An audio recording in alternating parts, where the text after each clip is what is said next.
and now fasting the day of Ashura.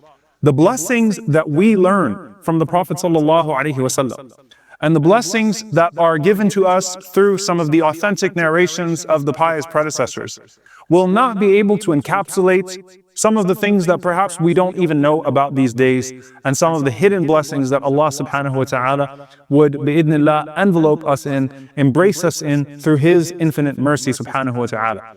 And so when you talk about the day of Ashura and what it is attributed to, first and foremost, there's a narration that we find in some of the books of Athar, the books where you have narrations of the previous prophets that mention that this was the day that the Safina of Nuh alayhi salam, the Ark of Noah, finally took its rest on Jabal al-Judi, on the mount. So after circulating for however long Allah subhanahu wa ta'ala caused it to circulate, that this would have coincided with the day that Allah subhanahu wa ta'ala caused the Ark of Nuh alayhi salam, the Safina of Nuh alayhi salam, to finally settle. And obviously the significance of that would be that this was a time where you had those that rebelled and transgressed that were drowned in their disbelief, including the son of Nuh alayhi salam, who was not spared due to his relationship to Nuh alayhi salam, and Allah subhanahu wa ta'ala saving the people of belief in an extraordinary way. And so of course, there's a connection of that to what is the authentically narrated hadith in multiple books that is the main cause of us fasting this day. In Al-Bukhari and Muslim, when the Prophet ﷺ saw the people of the book, particularly the Jewish community in Medina, fasting this day, and when he asked why they were fasting this day, they said this is the day that Allah subhanahu wa ta'ala saved Musa alayhi salam and his army from the army of Fir'aun. When Allah saved Musa alayhi salam and Bani Israel from the army of Fir'aun that were behind him. So there's a connection there between Musa alayhi salam and the believers being saved as a community, to what could perhaps also be a day in which Allah subhanahu wa ta'ala saved humanity from the depths and the darkness of disbelief. And of course, what comes after that day often becomes revived in historical debates, and what that refers to, the istishhad of Al-Hussein radiyallahu ta'ala anhu, the martyrdom of the grandson of the Prophet sallallahu alaihi wasallam, one of the two masters of the youth of paradise, and the sadness of his murder, but the joy of his istishhad, of his martyrdom.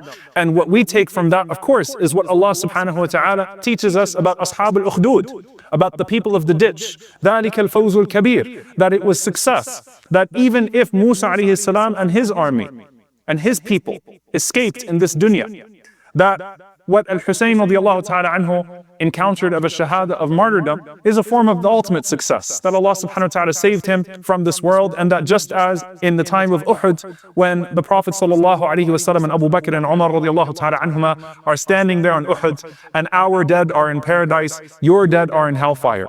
True victory belongs with Allah subhanahu wa ta'ala.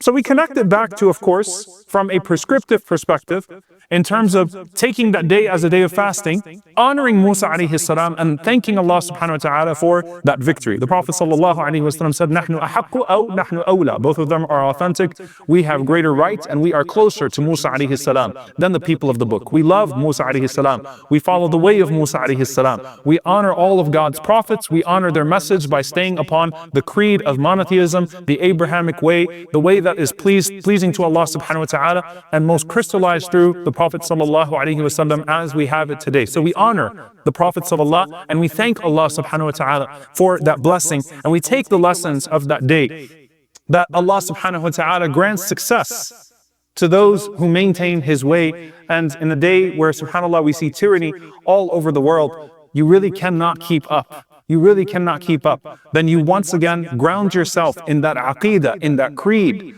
That true belief in Allah subhanahu wa ta'ala yields true victory, whether that victory manifests in this life or in the next. We base ourselves, ground ourselves in that creed, certainly. The Prophet sallallahu alaihi wasallam, however, on this day, contrary to what many people know, used to also fast this day in Mecca. And this is authentically narrated that Quraysh used to also fast this day. So the Jews in Medina fasted this day, Quraysh fasted this day.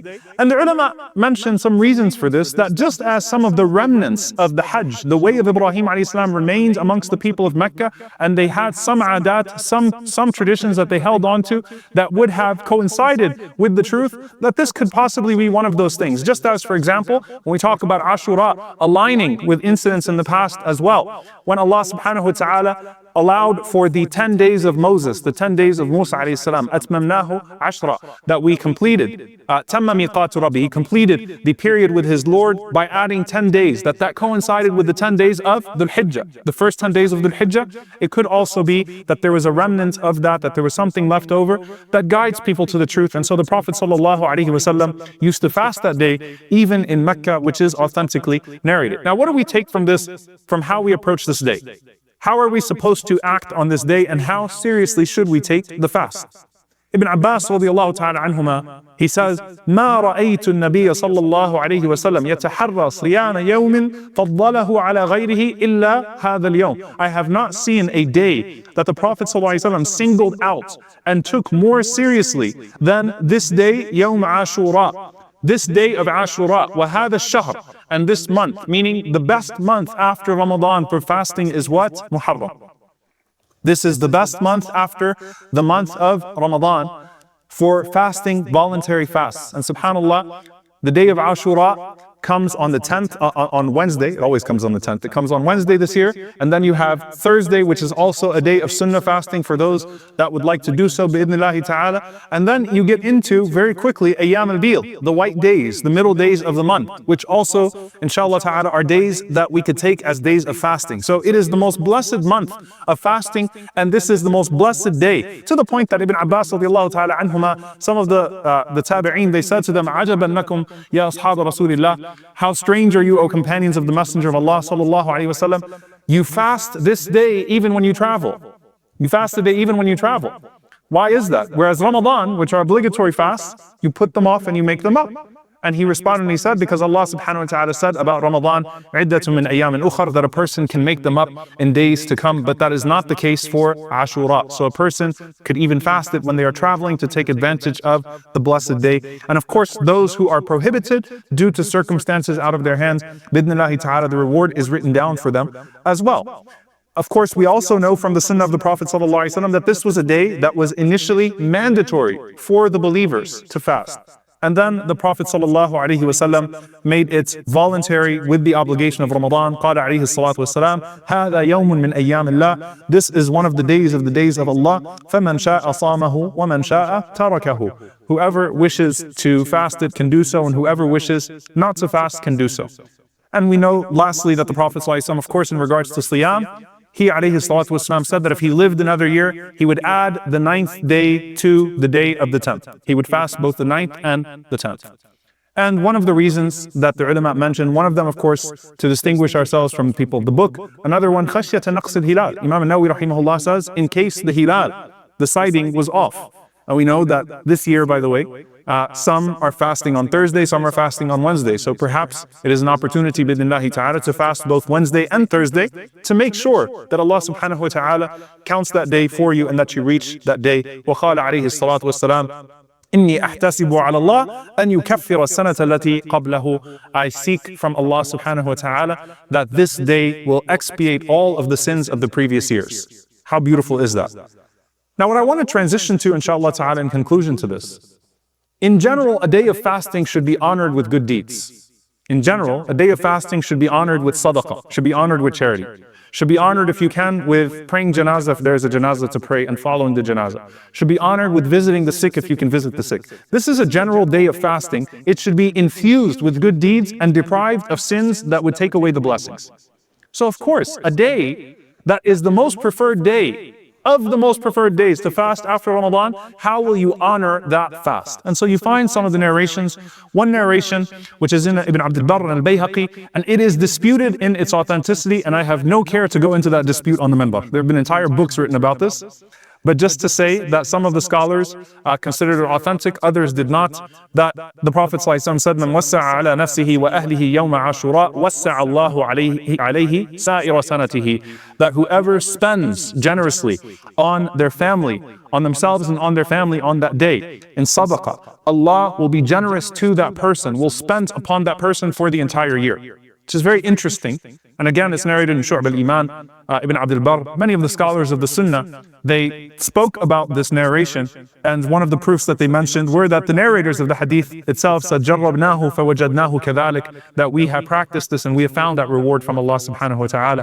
Al-Hafidh ibn Rajab rahimahullah ta'ala, he narrates that Imam Ahmad rahimahullah said he heard Sufyan ibn Uyayna rahimahullah, who is not a Sahabi, but who's one of the Tabi'een, say, جَرَّبْنَاهُ مُنْذُ 50 سَنَةً أو 60 سَنَةً فَمَا رَأَيْنَا إِلَّا خَيْرًا, that we have practiced this for 50 or 60 years, and we only found good from Allah subhanahu wa ta'ala. That as we gave in sadaqah, spent in sadaqah, and charity, and the best of charity to spend on is your family, that Allah subhanahu wa ta'ala would increase that for you, and that Allah subhanahu wa ta'ala would spend on you, would reciprocate that generosity for the year as well.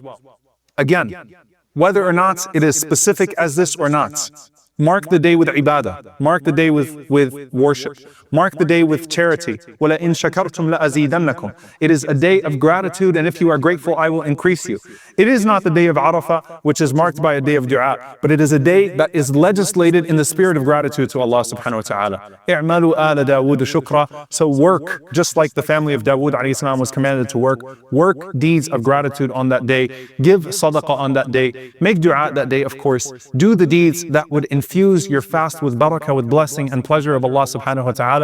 And whether they are narrated or not, we know that Allah subhanahu wa ta'ala, His mercy is greater than anything that we can comprehend. May Allah subhanahu wa ta'ala allow us to reach that day, and may Allah azza wa jal accept it from us and accept all of our good deeds in Ramadan and in Sha'ban and Shawwal and Muharram and Dhul Hijjah and beyond throughout the year. Allahumma ameen. أقول قولي هذا وأستغفر الله لي ولكم ولسائر المسلمين فاستغفروه إنه هو الغفور الرحيم.